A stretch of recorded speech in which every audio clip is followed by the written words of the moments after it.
కొన్నిసార్లు మనం మౌనంగా ఉండడము ఇతరులు చేసే చెడ్డ పనులకు అంగీకారాన్ని చూపించడానికి సాదృశ్యంగా ఉంది. சில நேரங்கள்ல நம்ம அமைதியா மௌனமா இருக்கிறது மத்தவங்க செய்யற தப்பான விஷயங்களுக்கு நாம ஆதரவு கொடுக்கறதுக்கு அடையாளமா இருக்கு. కొన్నిసార్లు దేవుని బిడ్డలు తప్పు జరుగుతున్నా నాకెందుకులేండి, పోతే పోనీయండి, ఏం జరిగితే అది జరుగుతుంది లేండి. Sometimes we don't speak out. சில நேரங்கள்ல ஆண்டவருடைய பிள்ளைகளாகிய நாமளும் கூட ஏதாவது தப்பு நடந்ததுன்னா எனக்கு எதுக்குங்க, போனா போகட்டும், என்ன நடக்குதோ அதே நடக்கட்டும். சில நேரங்கள்ல நம்ம எழுந்து பேச மாட்டோம். మాట్లాడాల్సిన దగ్గర అవసరం లేని దగ్గర చాలా సార్లు మనం చాలా యాక్టివ్ గా మాట్లాడేస్తాం. మాట్లాడవలసిన చోట కొన్నిసార్లు ఫోన్లో ఏదో ఒకటి జరుగుతుందిలే, ఏదో ఒకటి అవ్వాల్సింది ఏదో అవుతుందిలే, ఇతరులు మాట్లాడుతున్నారు కదా, లెట్ దెమ్ టాక్. பேச வேண்டிய இடத்துல பேசணும். அவசியமில்லாத இடத்துல நம்ம பல முறை ரொம்ப ஆக்டிவா பேசிக்கிட்டு இருப்போம். பேச வேண்டிய இடத்துல நம்ம சில நேரம் பரவாயில்ல, ஏதோ நடக்கட்டும், எது நடக்குதோ அதே நடக்கட்டும், ஏற்கனவே 2 பேர் பேசிட்டு இருக்காங்கல்ல, அதே போதும். 10 మంది చెడ్డ సమాచారం తీసుకొచ్చారు, వాళ్ళు మెజారిటీగా ఉన్నారు, మేము మైనారిటీగా ఉన్నాము. ఇప్పుడు మేమిద్దరము వారు చెప్పిన మాటకు కాంట్రరీగా విరుద్ధంగా చెప్తే మమ్మల్ని నమ్మరేమో అనుకోలేదు కాలేవ్. வேவு பார்க்க போன 10 பேர் கெட்ட செய்தி எடுத்துட்டு வந்திருக்காங்க.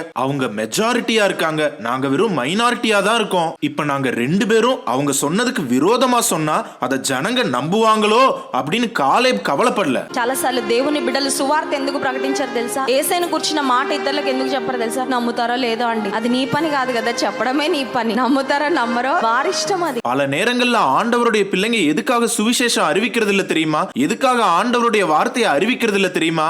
நம்ம சொன்னா நம்புவாங்களோ இல்லையோ அது உங்க வேலை இல்ல, சொல்றதுதான் உங்க வேலை. நம்புவாங்களோ நம்பலையோ அது அவங்க இஷ்டம். It is not your duty to convince. సువార్త ప్రకటించడమే మన పని. వారిని కన్విన్స్ చేసే బాధ్యత దేవుడు తీసుకుంటాడు. హల్లెలూయా. ఆయన పనులు మనం చేయలేమండి, మనం చేయగలిగిన పనులే మనము. அவங்கள நம்ப வைக்கிறது உங்க வேலை கிடையாது, சுவிசேஷம் அறிவிக்கிறது தான் நம்மளோட வேலை. அவங்கள நம்ப வைக்கிற வேலையை ஆண்டவர் எடுத்துக்குவாரு. ஹல்லேலூயா. அவரோட வேலையை நம்ம செய்ய முடியாதுங்க, நம்மளால முடிஞ்சது தான் நம்மளால செய்ய முடியும்.